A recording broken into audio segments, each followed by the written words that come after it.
முன்னாள் பிரதமர் Datuk Seri Najib Razak துணைவியார் ரோஸ்மா மன்சூர் ஒரு மாதத்திற்குள் 67.4 மில்லியன் ரிங்கிட் செலுத்தும்படி உயர்நீதிமன்றம் உத்தரவிட்டுள்ளது. குளோபல் ராயல்டி ட்ரேடிங் சால் எனும் வெளிநாட்டு நகை நிறுவனத்திடமிருந்து ரோஸ்மா மன்சூர் 43 வகையான வெவ்வேறு நகைகளை பெற்றதாகவும் அதற்கான பணத்தை செலுத்தாமல் இழுத்தடிப்பதாகவும் குளோபல் ராயல்டி ட்ரேடிங் சால் எனும் வெளிநாட்டு நகை நிறுவனம் கடந்த 2023 ஆண்டு மே மாதத்தில் வழக்கு தொடுத்தது. கடந்த 2018 ஆண்டு மலேசிய லஞ்ச ஊழல் தடுப்பு ஆணையத்தின் சோதனையின் போது அந்த நகைகள் பறிமுதல் செய்யப்பட்டதாக ரோஸ்மா மன்சூர் நீதிமன்றத்தில் தெரிவித்த நிலையில் மலேசிய லஞ்ச ஊழல் தடுப்பு ஆணையம் ரோஸ்மாவின் குற்றச்சாட்டுகளை மறுத்து அந்நடவடிக்கையின் போது 2 நகைகள் மட்டுமே கைப்பற்றப்பட்டதாக தெரிவித்தது. இந்த வழக்கின் விசாரணையில் ரோஸ்மா மன்சூர் வெளிநாட்டு நிறுவனத்திடமிருந்து பெற்ற நகைகளுக்கு அவர்தான் பொறுப்பு என்பதால் 67.4 மில்லியன் ரிங்கிட் செலுத்தும்படியும் வழக்கின் செலவு தொகையாக 75,000 ரிங்கிட்டும் இன்னும் 1 மாத காலத்திற்குள் செலுத்த வேண்டும் என்றும் உயர்நீதிமன்றம் உத்தரவிட்டுள்ளது. ஓம்ஸ் அறவாரியத்தின் ஆதரவில் மலர் டிவி வழங்கும் திரையிசை கண்ட இலக்கியம் 2026 போட்டியின் மாபெரும் இறுதி சுற்று வரும் ஆகஸ்ட் 29 தேதி பட்டாலிங் ஜெயா சிவிக் பல்நோக்கு அரங்கில் நண்பகல் 1 மணி முதல் இரவு 7 மணி வரை மிக பிரம்மாண்டமாக நடைபெற உள்ளது. திரையிசையில் விரவி கிடக்கும் இலக்கியத்தை நயம்பட உரைக்கும் வெற்றியாளர்களுக்கு முதல் பரிசு 5,000 ரிங்கிட், இரண்டாவது பரிசு 3,000 ரிங்கிட், மூன்றாவது பரிசு 1,500 ரிங்கிட், மேலும் தங்கப் பதக்கமும் வழங்கப்படவிருக்கிறது. அதோடு நாட்டில் தொடர்ந்து தமிழ் தொண்டாற்றி வரும் பெருந்தகை ஒருவருக்கு சிறப்பு விருதும் தங்கப் பதக்கமும் வழங்கப்படவிருக்கிறது. திரையிசை இலக்கியம் பருக, அனைவரும் திரண்டு வருக. 2026 ஆண்டுக்கான PKR தேசிய மாநாடு நாளை மலாக்கா சர்வதேச வர்த்தக மையத்தில் தொடங்க உள்ளது. இம்மாநாட்டில் 2,500க்கும் மேற்பட்ட பிரதிநிதிகளும் சுமார் 3,000 பார்வையாளர்களும் பங்கேற்க உள்ளனர். மாநாட்டின் தொடக்க நிகழ்வாக PKR கட்சியின் இளைஞர் பிரிவான அங்கத்தான் மூடா கே அடிலான் மற்றும் மகளிர் பிரிவின் மாநாடுகள் ஒரே நேரத்தில் தொடங்கப்பட உள்ளன. இவற்றை நூருல் இசா அன்வார் தொடங்கி வைக்க உள்ளார். PKR தலைவரும் பிரதமருமான டதஸ்ரீ அன்வார் இப்ராஹிம் வரும் சனிக்கிழமை நடைபெறும் தேசிய மாநாட்டை அதிகாரப்பூர்வமாக தொடங்கி வைத்து கட்சியின் கொள்கை உரையை நிகழ்த்த உள்ளார். இந்த மாநாட்டில் உள்நாட்டு அரசியல் கட்சிகளின் தலைவர்கள் மற்றும் பிரதிநிதிகள் பங்கேற்க உள்ளதாக தெரிவிக்கப்பட்டுள்ளது. மேலும் அமெரிக்கா, சீனா, ஜப்பான் மற்றும் ஆஸ்திரேலியா உள்ளிட்ட நாடுகளின் தூதர்கள் மாநாட்டில் கலந்து கொள்வதை உறுதி செய்துள்ளதாக தகவல்கள் தெரிவிக்கின்றன. அடுத்த கட்ட அரசியல் நடவடிக்கைகள், கட்சியின் கொள்கைகள் மற்றும் நாட்டின் தற்போதைய விவகாரங்கள் குறித்து மாநாட்டில் முக்கியமாக விவாதிக்கப்படும் என்று எதிர்பார்க்கப்படுகிறது. சட்டவிரோதமாக சூதாட்ட மையத்தை நடத்திய 6 பேர் கைது செய்யப்பட்டுள்ளனர். ஸ்ரீகமாங்கான் வணிக வளாகத்தில் தேசிய குடிநுழைவு துறையினர் மேற்கொண்ட சோதனையில் சட்டவிரோதமாக தங்கியிருந்த 6 வெளிநாட்டினர் கைது செய்யப்பட்டதாகவும் அவர்களிடம் நடத்தப்பட்ட விசாரணையில் வணிக வளாகத்தின் பின்னால் இயங்கி வந்த சூதாட்ட மையத்தை அவர்கள் நடத்தி வந்ததாகவும் தெரிய வந்துள்ளது. கைது செய்யப்பட்ட 6 பேரில் 40 வயதுடைய இந்தோனேசியா பெண் அந்த வணிக வளாகத்தை குத்தகைக்கு எடுத்து கடந்த 5 மாதங்களாக நடத்தி வந்ததாக முதற்கட்ட விசாரணையில் தெரிய வந்துள்ளது. கைது செய்யப்பட்ட அனைவரும் 20 முதல் 45 வயதுக்குட்பட்டவர்கள் என்றும் அனைவரும் சட்ட விரோதமாக தங்கி இருந்ததாகவும் தெரிய வந்துள்ளது. இந்த கும்பலில் இப்போதைக்கு 3 பெண்கள், 3 ஆண்கள் என இந்தோனேசியா, பங்களாதேஷ் ஆகிய நாடுகளைச் சேர்ந்தவர்கள் என்பது கண்டறியப்பட்டுள்ளது. கிளானா ஜெயா எல்ஆர்டி ரயில் பாதையில் தமான்ஜெயா நிலையத்திலிருந்து பல்கலைக்கழக நிலையத்திற்கு சென்று கொண்டிருந்த ஒரு ரயில் இன்று பழுதடைந்தது.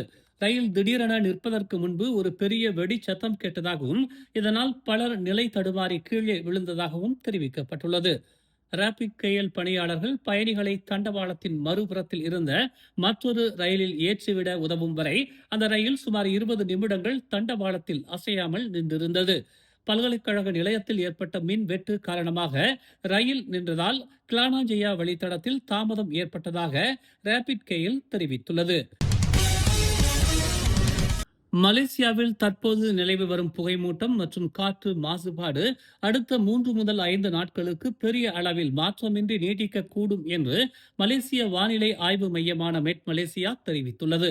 சில பகுதிகளில் மழை பெய்யும் என்று எதிர்பார்க்கப்பட்டாலும் அது நாடு முழுவதும் காற்றின் தரத்தை குறிப்பிடத்தக்க அளவில் மேம்படுத்தும் என்று எதிர்பார்க்க முடியாது என மெட் மலேசியாவின் தேசிய வானிலை மற்றும் நிலநடுக்க செயல்பாட்டு மையத்தின் மூத்த இயக்குனர் மக்ரூன் ஃபட்ஸ்லி ஃபாமி தெரிவித்துள்ளார். தற்போதைய வறண்ட காலநிலையுடன் ஒப்பிடும் போது அடுத்த சில நாட்களில் ஓரளவு மழை பெய்யக்கூடும். ஆனால் புகை மூட்டம் அதிகமாக இருக்கும் பகுதிகளில் குறைந்த அளவு மழை பெய்தால் அதன் தாக்கத்தை முழுமையாக அகற்ற முடியாது என்றும் அவர் குறிப்பிட்டார். மலேசியா மீண்டும் ஃபார்முலா 1 எனப்படும் F1 கார் பந்தயத்தை நடத்துவது குறித்து பரிசீலிக்க வேண்டும் என்று முன்னாள் பிரதமர் டாக்டர் மகாதீர் முகமது தெரிவித்துள்ளார். சிப்பாங் சர்வதேச சுற்றுப்பாதையில் நடைபெறவுள்ள இந்த ஆண்டுக்கான F1 நிகழ்ச்சி வெற்றிகரமாக அமைந்தால் அதன் மூலம் கிடைக்கும் சுற்றுலா வருவாய் மற்றும் பொருளாதார பலன்களை ஆய்வு செய்து மலேசியா மீண்டும் தனது F1 போட்டி நடத்தும் உரிமையை பெறுவது குறித்து முடிவு செய்யலாம் என்று அவர் தெரிவித்தார். F1 பந்தயத்தை காண வெளிநாடுகளில் இருந்து வரும் சுற்றுலா பயணிகள் பல நாட்கள் மலேசியாவில் தங்குவதால் ஹோட்டல்கள், உணவகங்கள் மற்றும் சுற்றுலாத்துறைக்கு கணிசமான வருவாய் கிடைக்கும் என்று மகாதீர் குறிப்பிட்டார். மேலும் F1 போட்டிக்காக முன்பு செலுத்தப்பட்ட 100 மில்லியன் ரிங்கிட் கட்டணம் அப்போது அதிகமாக தோன்றி இருந்தாலும் தற்போதைய பண மதிப்பில் அவ்வளவு பெரிய தொகையாக இருக்காது என்று அவர் கூறினார். சிப்பாங் சர்வதேச சுற்றுப்பாதையை அமைப்பதற்காக செய்யப்பட்ட முதலீட்டு தொகையை ஏற்கனவே மலேசியா ஈட்டி விட்டதாகவும் தற்போது அந்த சுற்றுப்பாதையை இலவசமாக பயன்படுத்தி வருவதாகவும் மகாதீர் கூறினார். மலேசியாவில் முதலாவது F1 போட்டி 1999 ஆண்டு நடைபெற்றது. தொடர்ந்து 19 ஆண்டுகள் நடைபெற்ற மலேசியா கிராண்ட் பிரிக்ஸ் 2017 ஆண்டு கடைசியாக நடைபெற்றது. இந்நிலையில் இந்த ஆண்டு F1 போட்டி மீண்டும் செப்பாங் சுற்றுப்பாதைக்கு வருகிறது. ஆனால் இந்த போட்டி மலேசியாவின் சொந்த F1 பந்தயமாக இல்லாமல் பஹ்ரைனுடன் செய்யப்பட்ட ஏற்பாட்டின் கீழ் மலேசியாவில் நடைபெறுகிறது என்பது குறிப்பிடத்தக்கது. இந்த நிகழ்ச்சியின் மூலம் கிடைக்கும் சுற்றுலா மற்றும் பொருளாதார தரவுகள் எதிர்காலத்தில் மலேசியா தனது சொந்த F1 போட்டியை நடத்தும் உரிமையை மீண்டும் பெற வேண்டுமா என்பதை தீர்மானிக்க உதவும் என்று மகாதீர் தெரிவித்துள்ளார்.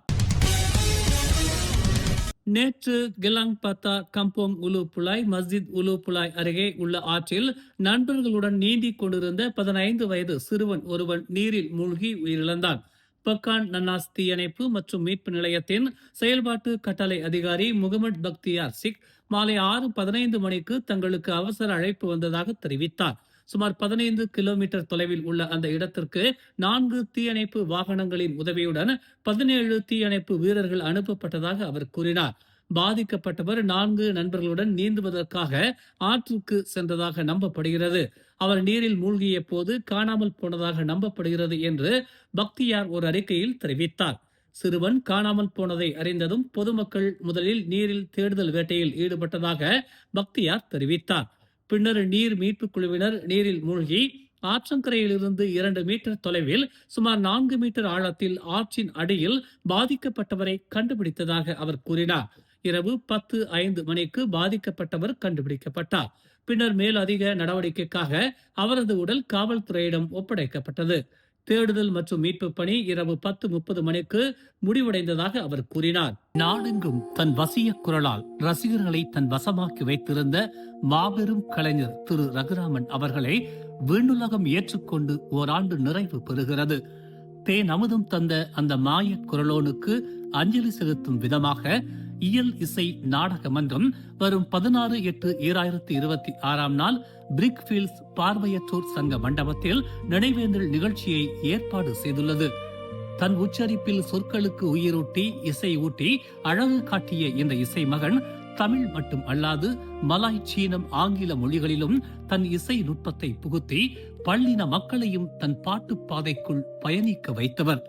தன் வாழ்நாள் முழுவதும் தமிழுக்கும் இசைக்கும் முழுமையாக அர்ப்பணித்து மறைந்த அந்த மாபெரும் கலைஞரை போற்றுவது நம் கடமை. இந்த நேசமிகு கலைஞரின் அர்ப்பணிப்பு, உழைப்பு, தன்னம்பிக்கை எல்லாம் அடுத்த தலைமுறைக்கான அவசியம் கற்றுக்கொள்ள வேண்டிய பாடங்கள். எனவே அன்னாரது புகழ் பாடும் இந்த நிகழ்ச்சிக்கு பொதுமக்களை அன்போடு அழைக்கிறார்கள். இந்த நிகழ்வில் ராமனின் கலைப்பயண குறிப்பு, அவர் பாடிய சில காணொளி படைப்புகள், ராமனின் நினைவுகளை பகிர்ந்து கொண்ட சிலரது காணொளிகள் என பல அங்கங்கள் இடம்பெறுகின்றன. 16/8/2026 நாள் சரியாக மாலை 4 மணிக்கு தேநீர் உபசரிப்புடன் தொடங்கி 4:30 மணிக்கு மேடை நிகழ்ச்சிகள் ஆரம்பமாகும். மாலை 6:30 மணிக்கு நிகழ்ச்சி நிறைவு பெறும். இந்நிகழ்ச்சிக்கு இசை தென்றல் ரகுராமனின் பாசத்திற்குரிய அபிமானி அறப்பணி வேந்தர் ஓப்ஸ்பா தியாகராஜன் தலைமை ஏற்கிறார். வாருங்கள், ஒளியை ஒளியாக்கிய அந்த உன்னத கலைஞனை போற்றுவோம். மேலும் செய்திகளை தெரிந்து கொள்ள தமிழ் மலர் இணையதளம், தமிழ் மலர் செயலி மற்றும் மலர் டிவி யூடியூப் சேனலை வலம் வாருங்கள். எங்களோடு இணைந்திருக்க மலர் டிவியை பதிவு செய்து கொள்ளுங்கள். உறவுகள் மகிழ்ந்திட விருப்பம் மற்றும் பகிர்வு சேவையை சொடுக்கிடுங்கள்.